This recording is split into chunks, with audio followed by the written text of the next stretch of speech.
I'm Chef Frank, this is Protocooks, and today we're making Saganaki with a little bit of a Spanish twist.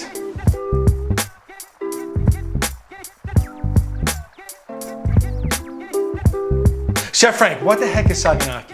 Saganaki is actually a Greek dish of fried cheese with a little bit of lemon, and it depends on who's cooking it. Sometimes there's a little ouzo in there, and it's like a dramatic dish that they bring to your table in a Greek restaurant. They'll light it on fire with the ouzo, and it comes flaming and bubbling. The cheese is crispy on top and soft in the center.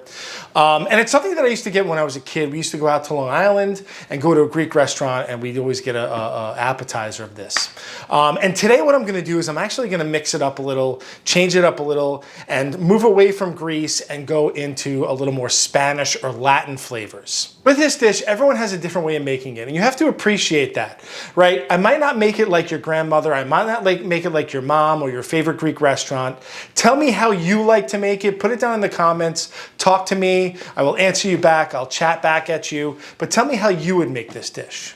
For my Spanish-inspired Saganaki, this is what you're gonna need.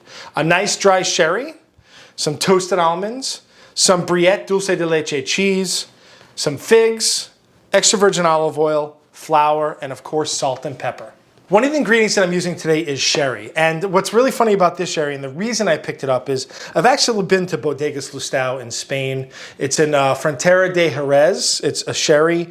This is a dry Amontillado. Amontillado is a little on the darker side. Usually Amontillados have a little sweetness, but I like the dryness of this, which means lack of sugar, because the Briette has this really nice caramely kind of sweetness to it. So these two kind of like counterpoint each other and complement each other. I also have some toasted almonds. I like toasting my almonds in the oven. I put them on a sheet tray, toast them in the oven. You get a nice even toast on them. If you put them in a pan, you get them a little spotty and they're not evenly toasted. So I buy my almonds with the skin on, I toast them, then chop them up. I also have figs for this. The sweetness in the figs and kind of that dried fruit flavor, again, picks up on that nice dulce de leche flavor in the Briette.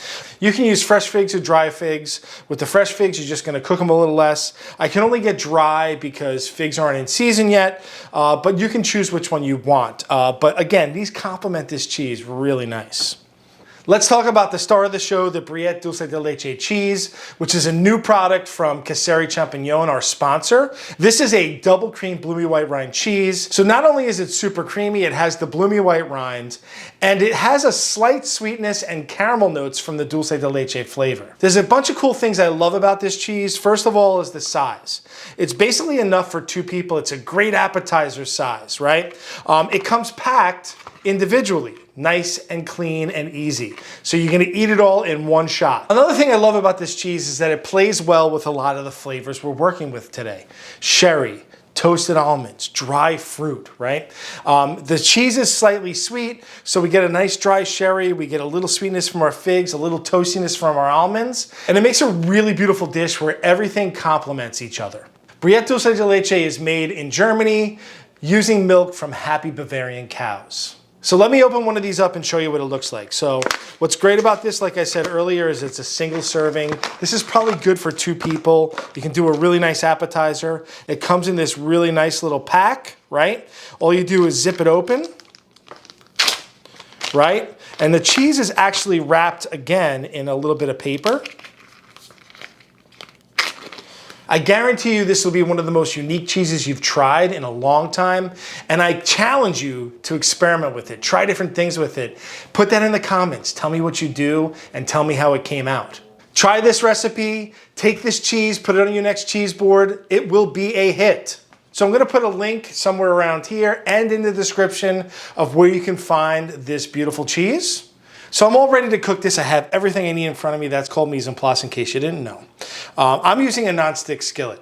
If you have a nice cast iron pan or a cazuela, or you have something that's a little more decorative, that's great. I'm gonna cook it in this pan and I'm gonna plate it up. But you can use whatever pan you have and display it however you want.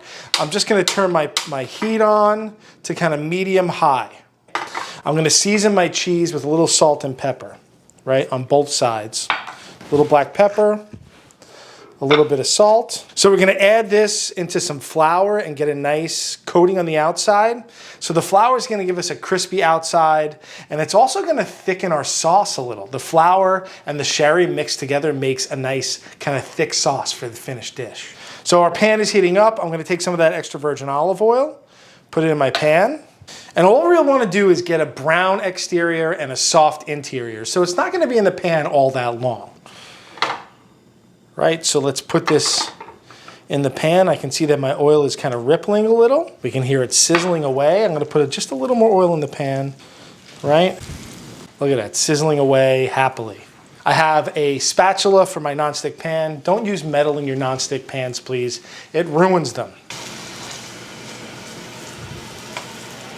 If it blows up a little like that, you want to just pop it. It's going to get nice and soft and creamy in the center. If you got your heat too high, you can lower your heat a little. I think it's a little too high at this point. And I just want to get it so that it's getting brown and crispy on the outside. Again, if it's blowing up a little, just pop it. Poke some holes in it before if you want. And at this point, we're going to lower the heat a little. I'm going to add my figs. I'm going to add some of my toasted almonds. And then I'm going to add a nice hit of sherry.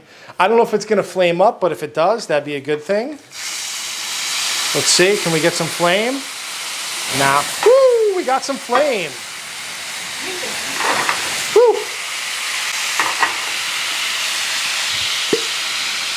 Add a little more sherry.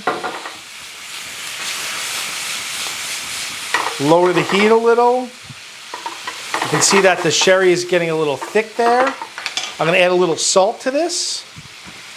Just a little more sherry. Oh my gosh, that smells delicious. Let the sauce kind of thicken just a little. You can see the flour is doing that, and we can shut it off, and it's done. See how quick that was? And I only ruined one camera. Up top. I only ruined one. All right, let's plate this up. I'm gonna get my wheel of Briette here.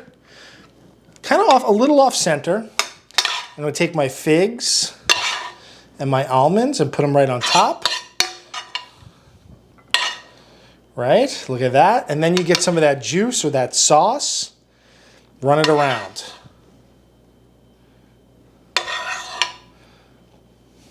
And that is the dish. It looks like you would spend 20 bucks on that in a restaurant as an appetizer. I just want you to take note on how quick and easy this was, right? The cheese itself is quick and easy. The sauce, the recipe, everything about this is quick and easy. And you can do it in front of your guests. You saw that big flame I have here? If you're a little afraid of that, don't do it. But it's dramatic, quick, easy, and delicious. You got it all. It's all in there. It's entertainment. It's delicious food. People hanging out in the kitchen with you. You can't lose. You might lose a camera, but you can't lose with this cheese. Now's my favorite time to taste. Before I taste, I want to cut into this baby, and I want you to see what it looks like in the inside. Look at this. Look at how nice and creamy that is. Oh my gosh.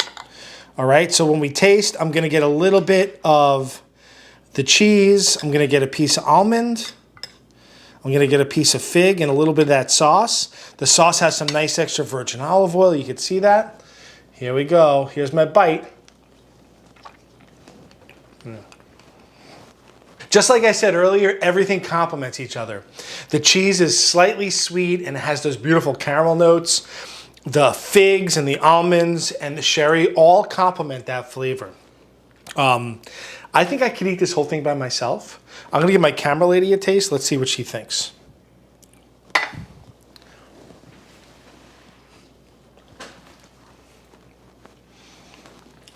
What do you think? Delicious. Delicious? Give me the thumbs up. Oh my God. I wanna see the thumbs good. up. So good. Amazing. At the end of the day, this dish is not difficult to make, but it is highly impressive. And I love dishes like that.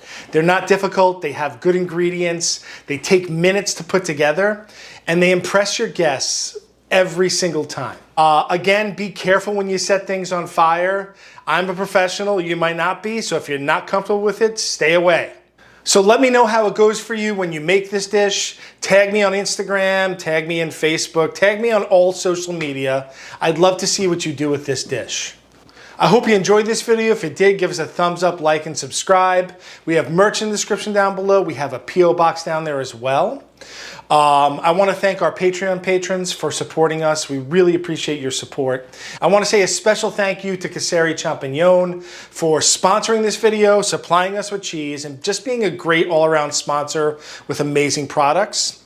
That is my Spanish-style Saganaki. I'm Chef Frank. This is Protocooks. Have a good one.